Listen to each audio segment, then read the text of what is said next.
안녕하십니까. 인문학연구소 인현입니다. 이번 시간에도 우리 역사 속 간신들의 이야기를 함께 살펴보도록 하겠는데요. 오늘 이야기할 주제의 주인공은 민겸호라는 인물에 대한 이야기가 되겠습니다.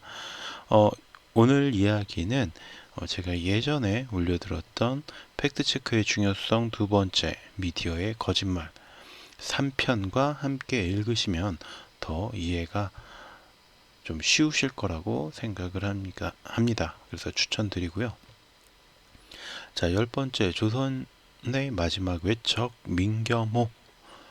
역사를 들여다보면 외척이라는 말이 자주 등장하곤 하는데요. 이들이 모두 간신이 되는 것은 아니지만 상당수가 간신의 길을 걷게 된다라는 특징을 갖곤 합니다. 외척이란 말 그대로 외가의 친척이란 뜻인데요. 왕의 부인 혹은 왕의 어머니 쪽 친척들을 의미하면서 이 중에 벼슬을 하고 있는 외척을 따로 척신이라고 부르기도 합니다. 그래서 척신은 친척이자 신하 정도로 우리가 파악해 볼 수가 있는데, 왕의 혈육들은 고륙 상쟁으로 죽거나 살아있다고 해도 정치 쪽으로는 얼씬도 하지 못했어요. 그렇잖아요. 어쨌든 왕가의 핏줄을 이은 사람들은 위험하죠. 왕의 입장에서는. 그렇기 때문에 척신은 곧 외척이란 공식이 성립하게 됩니다.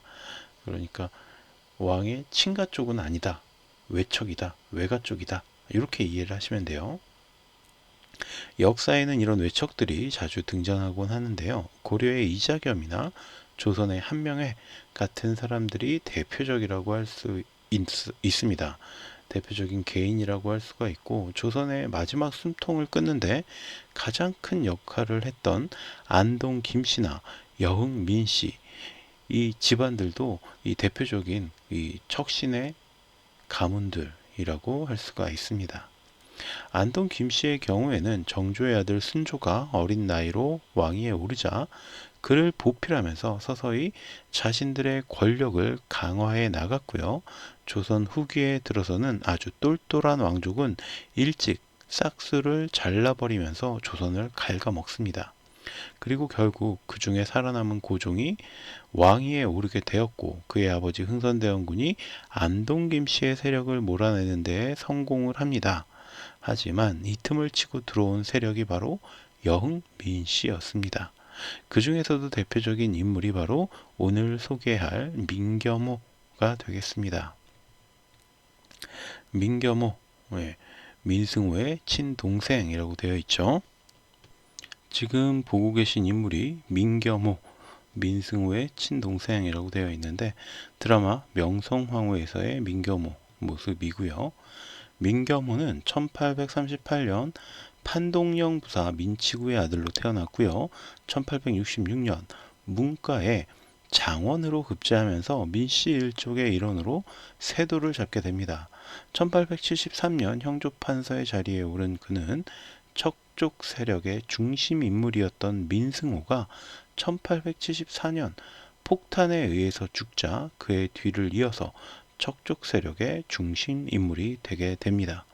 우선 그의 누이는 흥선대원군의 부인이었기 때문에 둘은 처남과 매형 사이가 되었고요. 둘째 형인 민승호가 명성황후의 양오빠가 되자 민겸호 역시 명성황후의 오빠뻘이 되면서 민씨 일족의 중심에 올라서게 된 거죠. 물론 외족하였던 고종에게는 외삼촌이 되고, 고종의 부인인 명성황후에게는 오빠가 되는 굉장히 이상한 족보가 되어버렸지만 말입니다.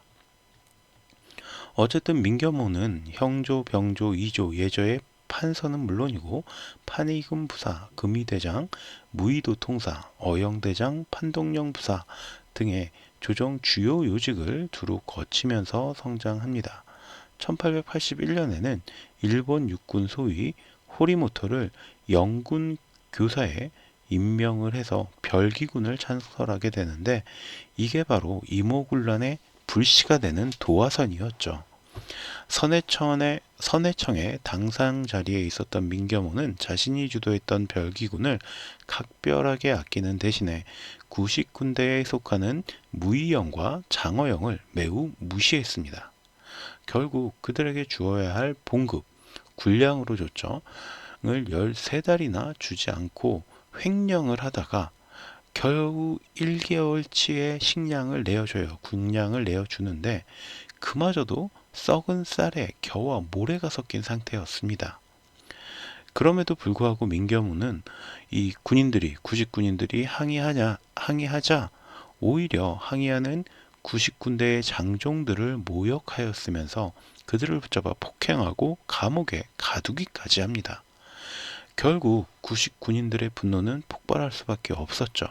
군인들은 민겸호의 집으로 쳐들어가서 그의 집과 창고를 불태우는데 쌓아놓은 재물이 타는 냄새가 수리 밖에서도 맡아질 정도였다라고 전해지고 있습니다. 이게 바로 이모군란 1882년 6월 9일의 일이죠. 황현의 매천야록이라는 책을 보면 비단, 주옥, 폐물들이 타 불꽃에서는 오색이 나타났고 인삼, 녹용, 사양노루가 타면서 나오는 향기는 수리 밖에서도 맡을 수 있었다. 자, 이들은 민겸호를 비롯한 척신들의 집을 공격했고요. 포도청에 구금된 군졸들을 구출하였고 동벼령 무기고에서 무기를 탈취해서 일본 영사관을 공격까지 합니다. 이때 겨우 집을 탈출해 나온 민겸호는 구식군인들의 분노가 민씨 척신들에게까지 향하자 강경 대응을 주도합니다. 하지만 실패했고요. 오히려 이때 민겸호의 부정축제와 비리 이런 것들을 알게 된 조정은 그를 파직해버리죠. 이튿날 구식군인들이 궁중에 난입하자 수염을 가린 채로 내시로 변장해서 다시 도망을 치려고 했지만 결국 구식 군인들에게 붙잡히는 신세가 됩니다. 그리고 구식 군인들을 홀대하고 명성황후를 지지했다라는 이유로 전임 선해청 당상이었던 지충추 부사 김보영과 함께 창덕궁 중의당 아래서 김보영과 함께 살해되는 일을 맡게 됩니다. 당시 구식 군인들은 흥선대원군을 찾아가요. 그렇게 흥선대원군을 찾아가서 자신들을 이끌어 달라라고 이야기했기 때문에 민겸호는 흥선대원군에게 살려달라고 빕니다. 왜? 흥선대원군이 이들의 리더가 됐으니까. 하지만 흥선대원군은 이런 요청을 거절했어요. 자, 흥선대원군 이하응의 모습이죠. 나무위키에서 가져온 사진이고요. 결국 당시 구식 군인들은요, 민겸호와 김보연을 총칼로 난자에서 죽였고 그들의 시체를 개천해 버렸는데 수일 동안 이 시신을 수습해주는 사람이 없었다라고 합니다. 그때 큰 비가 내려서 물에 개천이 가득 찼으며 날씨까지 흐리고 더웠다. 이런 시기에 시체가 개천에 수일 동안 버려져 있었는데 살이 물에 불려서 하얗고 흐느적거렸는데 고기를 썰어 놓은 것 같기도 하고 씻어 놓은 것 같기도 하였다. 역시 황현의 매천야록에 실려있는 기록입니다. 구식군인들은 명성황후마저 찾아서 헤맸습니다. 명성황후도 어떻게 하려고 했겠죠. 하지만 명성황후는 이미 궁녀로 변장해서 궁을 빠져나간 다음이었고요. 그런데 민씨 일파는 이모군란을 제압하기 위해서 마침내 청나라의 군대를 요청합니다. 청나라는 느닷없이 흥선대원군을 주범이라고 지목을 하면서 청나라로 끌고 가 버렸고 170여 명의 군인들이 체포되었고 이 중 10여 명은 목숨을 잃게 됩니다. 더 큰 문제는 청나라의 군인 3천여 명이 조선에 주둔하자 일본 역시 자신들의 군인 1천여 명을 파견해서 조선이 이 외세들이 아전투구를 벌이는 장이 되도록 만들어 버린 거죠. 정말 황당한 것은 이 엄청난 난리의 시작이자 군인들의 월급을 13달 동안이나 횡령한 희대의 군납비리 사범인 민겸호는 이모군란이 진정되자 시신도 수습되었고요. 충숙공이라는 시호와 함께 대광, 보국, 승록, 대부, 의정부, 영의정에 추증되기까지 합니다. 뭐예요 이게? 그러니까 그때 당시 민씨들이 얼마나 나라를 엉망으로 이끌어가고 있었는지 우리가 추측해 볼 수 있는 대목입니다. 전교하기를 지난해에 여러 경제가 참혹한 화를 당한 데에 대해서는 지금 돌이켜 생각하면 차마 말할 수 없다. 충숙공 민겸호와 문현공 김보연은 다 영의정을 추중하고 사판에 승지를 보내어 취재하게 하고 고 참판 민창식은 이조 판서를 추중하고 사판에 예관을 보내어 취재하게 하라 하였다. 고종실록 20권 고종 20년 6월 1일의 기록입니다. 당시 민씨 일파의 뻔뻔함과 권세가 얼마나 대단했는지를 보여주는 아주 극단적인 예라고 할 수 있죠.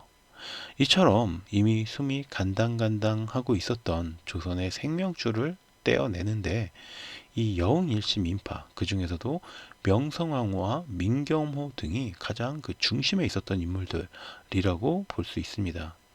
그래도 훗날 을사늑약에 항거하면서 자결한 민영환과 같은 아들을 낳았으니까 참 자식 농사는 잘 지었다라고 해야 할까?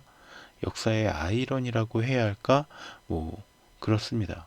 그래서 뭐 호부 밑에 견자가 없다고 하는데 견부 밑에 호자가 나왔다. 뭐 이렇게 설명할 수도 있을 것 같습니다.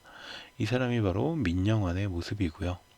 조선의 마지막 숨통을 끊어내는데 큰 역할을 했던 민겸호와 여흥, 민씨 일파야말로 간신이라고 불리기에 충분한 자질을 지니고 있었다라고 할 수 있을 것 같습니다.